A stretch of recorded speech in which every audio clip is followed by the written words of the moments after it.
Graça e paz, igreja, boa noite para você, meu irmão e minha irmã, boa noite para toda a sua família, para toda a sua casa, boa noite para todo o povo de Deus. É uma alegria poder nos encontrar nessa noite para caminharmos, darmos mais um passinho na leitura das Escrituras, estudando o livro de Atos dos Apóstolos. Como eu sempre gosto de lembrar, a ação do Espírito Santo no início da igreja, na formação das primeiras igrejas, por meio da vida dos apóstolos. E é muito bom trazer isso à nossa memória, porque lembramos também que é o mesmo Espírito Santo que age hoje em nossas vidas, no meio da igreja de Cristo, que continua se espalhando por toda a terra. Glória a Deus por isso. Hoje nós estamos no capítulo de número 16, já iniciamos a segunda viagem missionária de Paulo, do apóstolo Paulo. A gente viu nas semanas anteriores a separação, ou melhor, a multiplicação, Vamos ver dessa forma, da obra missionária, que agora segue com duas frentes, vamos assim dizer, Então, Paulo segue para um lado, Barnabé segue para outro lado. Paulo vai ter a companhia de Silas, e nós vimos na semana passada que ele também convidou Timóteo, o jovem Timóteo, para estar fazendo parte aí dessa comissão, dessa comitiva, desse grupo, de evangelistas que estavam ali anunciando a palavra de Deus. E hoje nós vamos no capítulo de número 16 de Atos, versículo 6, a visão que Paulo tem em Troade. Vamos ler então? Atos 16, 6, a visão em Troade. E percorrendo a região frígio-gálata, tendo sido impedidos pelo Espírito Santo de pregar a palavra na Ásia, defrontando Mísia, tentaram ir para Bitínia, mas o Espírito de Jesus não o permitiu. E tendo contornado Mísia, desceram a Troade. À noite, sobreveio a Paulo uma visão, na qual um varão macedônio estava em pé e lhe rogava, dizendo: passa à Macedônia e ajuda-nos. Assim que teve a visão, imediatamente procuramos partir para aquele destino, concluindo que Deus nos havia chamado para lhes anunciar o Evangelho. Amém. Vamos ter uma palavra de oração? Pai de amor, com temor e tremor, estamos diante da Tua santa, viva e poderosa palavra, corações gratos pela Tua presença entre nós. Também, ó Deus, te agradecemos pelo Teu cuidado, pelo Teu favor. Te agradecemos pelo privilégio que nós temos de poder abrir a Bíblia, de poder ler o texto sagrado, poder meditar nessas palavras, e humildemente nós clamamos que o Teu Espírito Santo revele-se a nós. Mostra-te, ó Deus, para que aquilo para o qual Sua palavra foi designada, Senhor, ela possa prosperar em nossas vidas. Portanto, fala conosco, abre as nossas mentes, os nossos corações, o nosso entendimento. Pai, nos dá sensibilidade à Tua voz, nos dá também força e coragem para sermos praticantes desta palavra. Fala conosco, ó Deus, toma as nossas vidas nas Tuas mãos. Nós oramos e agradecemos no nome poderoso de Jesus. Amém. Amém. Neste trecho que nós acabamos de ler, algo muito interessante, A gente tem visto isso durante todo o estudo do livro de Atos, o Espírito Santo conduzindo a vida dos missionários, dos evangelistas, dos obreiros, a vida das pessoas que seriam ali instrumentos abençoadores e abençoadoras, como é o caso de muitas mulheres que foram aí mantenedoras do projeto da obra missionária desde a época de Jesus. E nós vemos agora como é interessante, e ele fala tão claramente como o próprio Espírito Santo, é como se o Espírito Santo estivesse segurando na mão dos missionários, na mão de Paulo, de Barnabé, de Silas, enfim, é como se eles estivessem sendo conduzidos segurando pela mão. Olha, não é para esse lado, é para o lado de cá. E aí a gente vê nesse texto que nós acabamos de ler, que o Espírito Santo, ele chama, é ele que chama para a missão. Nós temos aprendido isso como igreja, nós cremos, né, que a missão é de Deus, e essa missão de Deus, ela é guiada pelo Espírito Santo de Deus, as nossas vidas, a vida da igreja, a vida dos missionários, obreiros, obreiras, pastores e pastoras, é guiada pelo Espírito Santo de Deus. Então o Espírito Santo chama, o Espírito Santo comissiona, o Espírito Santo guia, ele que mostra, né, as ações que devem ser feitas, mas o Espírito Santo também é aquele que impede e é aquele que fecha portas. É interessante a gente observar isso, porque é um pouco estranho você falar, não, o Espírito Santo fechou a porta, né, da missão. E geralmente a gente vai dizer assim que não, tem sempre que pregar, e é verdade, nós temos sempre que anunciar o evangelho, né, em tempo e fora de tempo, como nos diz a Escritura. Porém, a obra, esse plano missionário naquela região ainda não era o momento, tinha o tempo certo. E às vezes a gente precisa ficar atento ao tempo de Deus para que a coisa aconteça. Às vezes a gente corre o risco de iniciar um excelente trabalho, muito bem organizado, muito bem planejado, com excelente equipe, num excelente lugar, mas aquele trabalho não flui, não cresce, não vai para frente, e a gente fala, mas tinha tudo para dar certo. E às vezes nós esquecemos de perceber se era o tempo de Deus para aquele lugar, se era o tempo de Deus para aquela obra ser realizada, ser iniciada, ser feita. Portanto, uma coisa que a gente precisa estar sempre atento, que o mesmo Espírito Santo que conduziu a vida de Paulo e todos os missionários, os apóstolos naquela época, é o mesmo de hoje que conduz a igreja. O que nós precisamos é dar mais ouvidos à voz do Espírito, é estarmos mais atentos e atentas a esta condução do Espírito Santo, para que quando o Espírito Santo disser não, não é a hora, a gente entender que não é a hora e não achar que é falta de fé. Às vezes a gente vê, né, a gente já ouviu muito isso, mas pastora, você não tem fé, vamos fazer. Calma, não é assim que funciona, né? É no tempo de Deus, é com oração, é com jejum, é na orientação e na dispensação do Espírito Santo.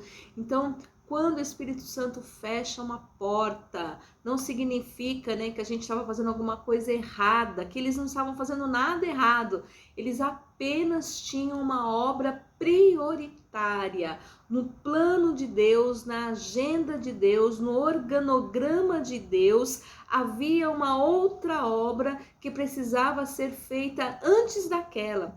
Tanto que essa região onde Paulo agora vai sair, né, da região ali da Ásia, ele vai sair dali.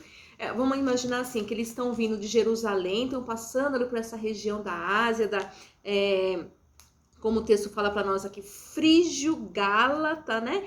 E aí eles vão subindo e aqui para cima é a região da Macedônia. Eles vão chegar na região da Macedônia, vão atravessar ali um pedaço de mar, né? E vão chegar na região da Macedônia, que fica, para a gente ter ideia hoje de onde fica, a gente lembra do mapinha da Itália, né, que tem aquele formato de bota. A Macedônia, ela fica mais ou menos aqui na direção, né, mais ou menos do lado do salto da bota, que é a Itália, para a gente ter ideia de como fica. Então Paulo, ele tinha uma intenção de ir para o norte e adentrar, né, lá na região da Ásia, mas o Espírito Santo fala, não, você vai para cá, você vai seguir para o lado de cá, que eu tenho outra obra para realizar por meio da sua vida.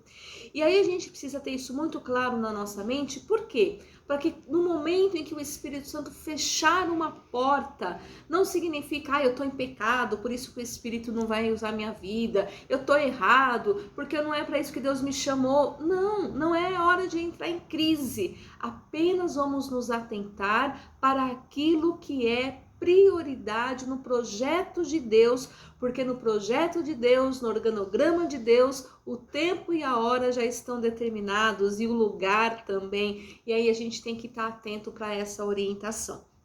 Então nós vemos que o Espírito Santo, ele tem esse papel de direcionar, de conduzir, mas ele tem esse papel também de impedir. Às vezes nós somos impedidos porque não é o tempo de Deus. Às vezes as portas são fechadas porque não é o tempo de Deus. Pelo menos não para aquele grupo, para aquela situação. Ou também as portas são fechadas porque há uma outra situação emergencial, há uma outra situação que é urgente, há uma outra situação que é prioridade para Deus e Deus simplesmente quer nos usar nesta outra situação. Então, às vezes você não deu certo de falar para Jesus para aquela pessoa ali, né? E de repente você foi para outro lugar. Fique atento, porque de repente Deus quer te mostrar, quer te usar em outra situação para pregar do amor de Cristo para outra pessoa ou em outro lugar. Então fica claro para nós que o Espírito Santo, ele chama, ele comissiona, ele guia e ele também impede e ele também fecha portas, ok? Então às vezes, mas é o inimigo que fecha a porta. Olha, vamos orar. Vamos ver quem é que está nos guiando, né? Se nós somos guiados e guiadas por Deus, como nos diz a palavra, então nós também sabemos que há momentos em que nós seremos impedidos de fazer essa ou aquela ação. Em todo o livro de Atos dos Apóstolos, a gente vai percebendo aqui a atuação do Espírito Santo. Lembrem, Atos do Espírito Santo na vida da igreja. O Espírito Santo como autor, como orientador em missões, assim como era no princípio, é o mesmo Espírito Santo hoje. Então a gente tem desejos no nosso coração. Eu como pastor, eu tenho desejos, né, de ampliar a missão, de achar novos lugares para a gente continuar anunciando, novos pontos de pregação, projetos novos. A gente tem esse nosso desejo, tenho certeza que a igreja tem esse desejo, né? Mas a gente precisa ficar atento que cada um desses projetos tem que estar de acordo com a vontade de Deus. É como a gente pensar numa grande orquestra, né? Você já deve ter ouvido ou até assistido aí a apresentação de uma grande orquestra, onde tem ali um maestro que vai regendo cada um daqueles instrumentos. São tantos instrumentos diferentes, né? E alguns assim que nos encantam pela sua beleza, pelo seu tamanho, pelo som. E cada um deles tem a sua beleza. Mas se eles estiverem tocando em desacordo um com o outro, né, ou fora de sintonia um com o outro, a gente não consegue ouvir. Vai ser apenas barulho. Apenas barulho. Pode ser um instrumento mais lindo, pode ser o profissional, o músico mais bem capacitado. Se ele estiver fora da orientação do regente, o instrumento vai desafinar. Assim somos nós.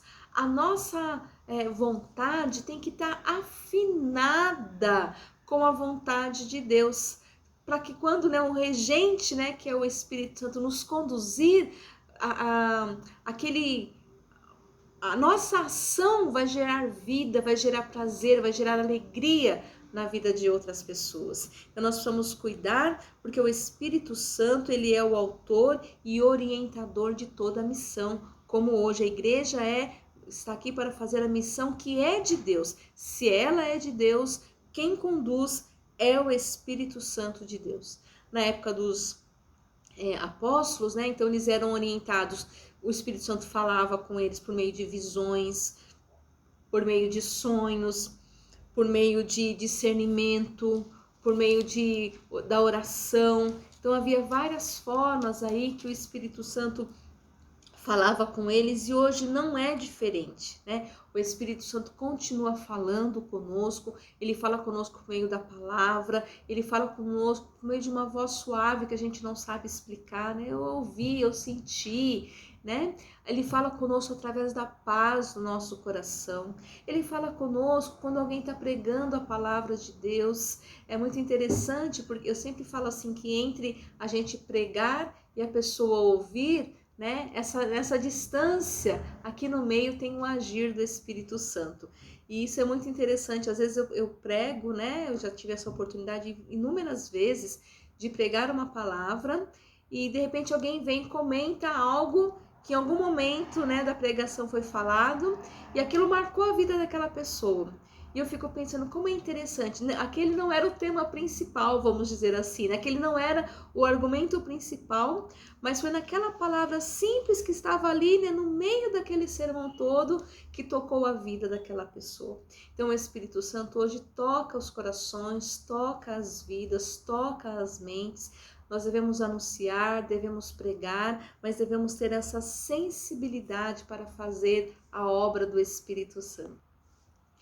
Então a gente vê que eles estavam sendo impedidos de ficar ali na região da Ásia, né, naquela região frígio-gálata, foram impedidos pelo Espírito Santo, provavelmente por uma forma muito íntima aí, né, que aqui não fala como eles foram impedidos, só depois vai falar que ele teve a visão para onde era para ir. Aqui fala apenas que eles foram impedidos de pregar a palavra na Ásia. Então, não sei se aconteceu algum momento, sei lá, de repente caiu uma tempestade, de repente teve um vendaval, de repente teve uma greve lá, ninguém pôde sair nas ruas, enfim, nós não sabemos como foi impedido, mas o fato é que eles foram impedidos, talvez de uma forma muito íntima, né? Olha, não tô sentindo paz, não é isso que Deus tem agora para essa região, né? Foram impedidos. E aí, o que eles fazem? Eles seguem viagem. Então, vamos mais para frente um pouquinho. Eles caminham mais um pouquinho, vão, né, para a região aqui chamada, no versículo de número 7, né, de fronte a Mísia, e aí tentaram ir para Bitínia. Mas ali também eles foram impedidos, aqui fala que foram impedidos pelo Espírito de Jesus. O Espírito de Jesus não o permitiu, proibindo-os como antes, né? Algumas vezes, uma forte impressão, né, que a gente sente, olha, eu tenho impressão que não é para fazer isso agora, para a qual não conseguimos encontrar uma explicação. Devemos ser totalmente atentos, né, e não descartar esse sentimento que a gente teve. Poxa, né, tô com uma sensação, uma impressão aqui, eu vou ali orar mais um pouquinho, vou ver o que Deus tem para mim, vou perguntar para o Senhor qual é o direcionamento, para que eu não faça nada que não seja de acordo com a vontade de Deus, né? O Espírito Santo aqui, que é o orientador, né, e é o guia estratégico dos avanços missionários, ele frequentemente se comunicava com os discípulos, assim como ele se comunica conosco hoje. Eu penso assim que a grande dificuldade que nós temos hoje é para ouvir, né, a voz do Espírito Santo. Às vezes a gente está com tantos ruídos, né, no nosso ouvido, tem tanta coisa falando, tanta coisa na nossa mente, que a gente não está mais conseguindo perceber ou discernir a voz do Espírito Santo que continua falando, que continua pregando para nós hoje, né? Assim como naquele tempo. Também através dos profetas, através da palavra, através de cânticos, através da oração, de outras formas. Bitínia, que é a região aqui da qual eles foram impedidos, né? Ela não ficou sem evangelização. Então, a gente fala, poxa, mas então quer dizer, esse povo, se eles foram impedidos de pregar para aquele povo, eles ficaram sem ouvir falar de Jesus? Não. Logo, o próprio Pedro, né, vai ser encaminhado para lá. A gente vai ver lá em 1 Pedro 1, que vai acontecer num outro momento, na hora deles, na hora certa, a palavra vai chegar até aquele lugar e aquele povo vai ser evangelizado, mas essa não era a hora, né? Agora era o momento deles irem para um lugar mais urgente, num lugar que eles estavam ali necessitando, né? Então diz o texto que ele vai contornar ali, né, a região, ele vai sair, né, vai saindo, né, então da Ásia, vai contornando a região de Mísia e vai então atravessar para o outro lado, né, para então chegar até a Macedônia. A expressão Espírito de Jesus, que é uma expressão rara, né, da gente ver no texto bíblico, né, ela realmente é rara mesmo de se ver, mas ela evidencia aqui para nós a relação do Espírito como agente de Cristo. Mostra para nós aqui a unidade, aquilo que nós chamamos de trindade, né? Deus Pai, Filho e Espírito Santo, que havia essa unidade entre eles, né? Assim como o Espírito Santo, né, que era a expressão mais usada, né, em certas ocasiões, também mostrava, né, que esse modo intercambiável com Deus. Então, Deus, Espírito Santo, Jesus, e aqui eles usaram Jesus, foi usada a expressão Jesus por se tratar também do Espírito de Deus. Então, era aí mostrando que a missão pertence, né, a Deus. Então, Pai, Filho e Espírito Santo estão aí na mesma missão, com a mesma ordem diante deles, né? E aí, enquanto ele estava ali, possivelmente Paulo estava dormindo, né? Que fala que durante a noite ele teve uma visão talvez meio que sono, né? A gente não sabe direito aqui os detalhes, mas aí nessa tem um homem, né, da Macedônia em pé que está rogando. Então alguém que tinha ali uma urgência do evangelho. Então é muito interessante porque às vezes a gente está querendo pregar para uma pessoa que, né, de repente ela não está preparada ainda. Talvez não seja o tempo dela receber. Mas há alguém que está ali numa emergência, numa urgência, que precisa, né, que está necessitado de ouvir o evangelho, e a gente fica insistindo com alguém que ainda não está pronto, ainda não está pronta. Então a gente tem que ter esse discernimento que vem de Deus, né? Quando é o momento que devemos pregar o evangelho e para quem devemos pregar o evangelho. A Macedônia, né, ela passou a ser a província de Roma no ano de 148 antes de Cristo. Então, quando Jesus, né, veio a este mundo, já existia ali essa província. A província romana, né, era assim. Lembra que eu falei que a Macedônia, ela tá como se fosse ali mais ou menos na direção do salto da bota, né, no mapa da Itália. Então, ela tá fora da Itália, mas ela era uma província. O que isso significa? É como se fosse um pedaço da Itália ali naquela região, né? Que fica ali perto da Ucrânia, né? Aquele pedacinho ali. Então, o que acontece aí? É como se fosse um pedaço da Itália que estava ali naquele lugar. Então, os cidadãos ali, eles viviam como cidadãos romanos. Então, eles tinham as práticas, a cultura de Roma. Alguns estudiosos defendem que esse povo que ali moravam eram militares, né, aposentados, né? Então, soldados do exército de Roma que agora se aposentaram, então moravam ali naquela cidade. Então, vivia ali um povo romano fora de Roma, mas era ali, eles viviam como se fosse na Roma, como se eles estivessem no seu país, né? E é interessante a gente perceber também que a partir deste versículo, o autor do texto, né? Então quem escreve Atos dos Apóstolos é Lucas, né? Então o autor do texto, ele vai mudar a regência verbal da terceira pessoa para a primeira pessoa, indicando que havia se juntado a equipe missionária em Troade. E Lucas vai encerrar a sua inclusão na narrativa lá no versículo 17 e retorna de novo lá no capítulo 20. Então é como se nesse momento da história Paulo houvesse se encontrado, né, com Lucas, e agora Lucas está narrando como estando presente junto ali com ele, né, participando da história, participando da caminhada, participando daquela viagem.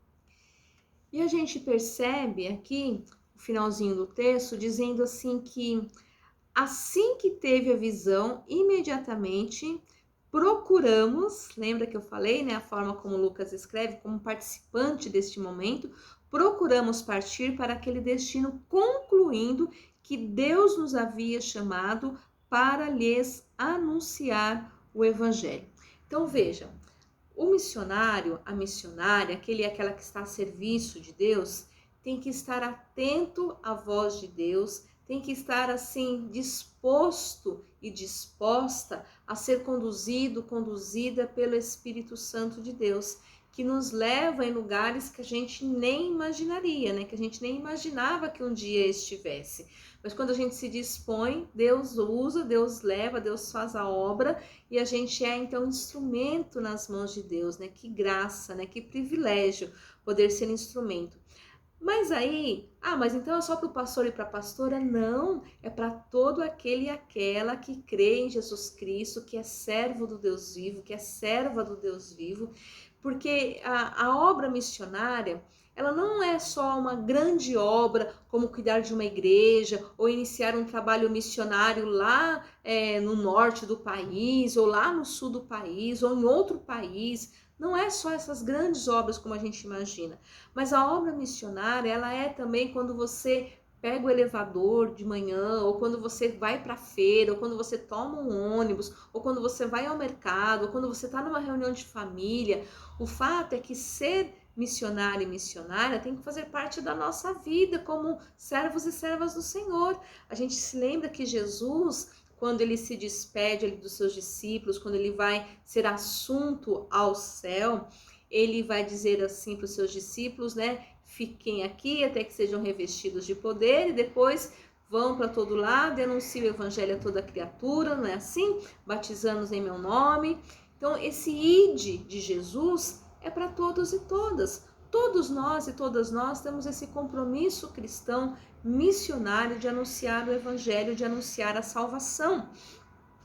E dentro dessa obra missionária, existem aí então vários projetos, como nós dissemos no começo do estudo, que são os projetos de Deus, e nós fazemos parte desse projeto. Então pode ser que o seu projeto na obra missionária seja levar um agasalho a uma pessoa que passa frio, né? De repente, por esse ato, aquela pessoa vai conhecer Jesus. Talvez o seu projeto missionário seja ser lá no seu trabalho, ter um bom testemunho. Talvez o seu projeto missionário seja assim, ir para fora do país e anunciar a salvação a outra cultura, enfim. Cada pessoa tem que se colocar diante de Deus para saber qual é o projeto de Deus para a sua vida. Mas independente disso, todos nós e todas nós temos um compromisso cristão de anunciar a salvação, de anunciar a fé em Jesus, de anunciar a libertação, de anunciar a nova vida, de anunciar aquilo que Jesus fez conosco, né? Aquilo que ele fez, aquilo que ele nos deu, anunciar para outras pessoas. Paulo, aqui juntamente com Silas e juntamente com Timóteo, né? Ele está indo para um lugar onde o Espírito Santo está conduzindo. Ele se deixou ser conduzido pelo Espírito Santo. Então, como missionários e missionárias, nós precisamos nos deixar ser conduzidos e conduzidas pelo Espírito Santo. Nós precisamos, como missionários e missionárias, entender aquilo que Deus está nos mostrando. Paulo teve uma visão. Às vezes Deus está nos mostrando as coisas e a gente não está enxergando, ou a gente não está entendendo aquilo que a gente está enxergando. Então nós precisamos intensificar a nossa vida de oração, a nossa vida de leitura bíblica, para que a gente tenha um pouco mais de intimidade com Deus, para que possamos entender aquilo que Deus tem de projeto para a nossa vida. E por fim, a gente percebe aqui no texto que eles foram obedientes àquilo para o qual Deus estava chamando, que é uma outra questão que nós precisamos estar atentos e atentas, né? Não negligenciar, mas obedecer, ser obedientes àquilo para o qual Deus está nos chamando. Às vezes a gente vê pessoas brigando, né? Fazendo, a minha vontade tem que ser feita, porque esse projeto é de Deus, é uma vontade de Deus, mas na verdade é a sua própria vontade. Então esse cuidado, né, de saber qual é a vontade de Deus para a nossa vida, para que a gente seja um mero instrumento nas mãos do Senhor e um instrumento abençoador, um instrumento abençoador de vidas, né, transformador de vidas. Então que Deus continue abençoando a sua vida, meu irmão e minha irmã, que Deus continue abençoando a sua família, o seu lar, que você possa estar atento e atenta à voz do Espírito Santo, que você se permita ser conduzido e conduzida pelo Espírito Santo, que você tenha um coração obediente para cumprir aquilo que é a vontade de Deus para a sua vida, para a igreja, para o projeto do reino de Deus. Amém? Vamos ter mais uma palavra de oração? Deus, nós te damos graças mais uma vez por este tempo precioso de aprendizagem da tua palavra. Ó Deus, muito obrigada, Senhor, por essa bênção que é do Espírito Santo conduzir a obra missionária. Nós queremos nos colocar à disposição do teu agir, ó Pai, queremos ser servos e servas, Senhor, no serviço do teu reino, ó Pai, anunciando salvação, proclamando, Deus, a nova vida, anunciando Jesus Cristo. Por isso, usa as nossas vidas, ó Pai, que o teu Espírito Santo nos conduza, nos oriente, que o Senhor, ó Deus, nos ajude a sermos, ó Pai, sensíveis e atentos e atentas à tua voz. Fala conosco, fala por meio de nós, ó Pai, nos dê corações obedientes, que possamos, ó Pai, saber a hora de parar, a hora de mudar de rumos, que possamos perceber a hora que a porta está fechada, que possamos perceber a hora que o Senhor está nos impedindo. Senhor, nos dá discernimento, nos dá sabedoria. Paizinho, continua orientando a tua igreja, conduz cada ato missionário, cada sonho, cada projeto, que seja o teu querer e a tua vontade, que a nossa vontade como igreja metodista em Monte Belo, esteja alinhada, esteja afinada com a tua vontade, que o Senhor nos mostre aquilo que é o teu querer, aquilo que é a tua obra neste lugar. Abençoe, Deus, cada lar, abençoe cada família. Clamamos pelas pessoas enfermas, clamamos pelas pessoas que estão com Covid. Tem misericórdia, Pai, tem misericórdia. Clamamos pelas famílias enlutadas, quantas famílias perdendo entes queridos. Senhor, que o Senhor possa trazer o consolo e o conforto a cada coração. Demais enfermidades no meio do teu povo vai curando, cura as enfermidades físicas, as enfermidades emocionais, enfermidades espirituais. Em nome de Jesus, ó Pai, vai gerando um povo saudável, um povo comprometido com o teu reino. Abençoe, ó Deus, os ministérios da tua igreja, abençoe cada lar, cada família, abre portas de emprego, levanta, ó Deus, uma igreja comprometida financeiramente, como tem sido até agora, sustenta-nos com a tua graça, que, ó Deus, haja sempre a provisão, ajuda-nos, ó Deus, a sermos abençoadores e abençoadoras também neste fator físico, ó Deus, e material. Ajuda-nos, ó Pai, a doar mais, ó Deus, como aprendemos da nossa tradição wesleyana, a economizarmos mais, ó Deus, e também doarmos mais. Ajuda-nos, Senhor, abençoe o teu povo, abençoe a tua igreja, caminha conosco, recebe o nosso louvor, recebe a nossa gratidão. Nós oramos no nome poderoso de Jesus. Amém. Amém, meu irmão e minha irmã, que Deus te abençoe e que o Espírito Santo continue conduzindo, orientando cada passo seu em rumo à missão. Amém?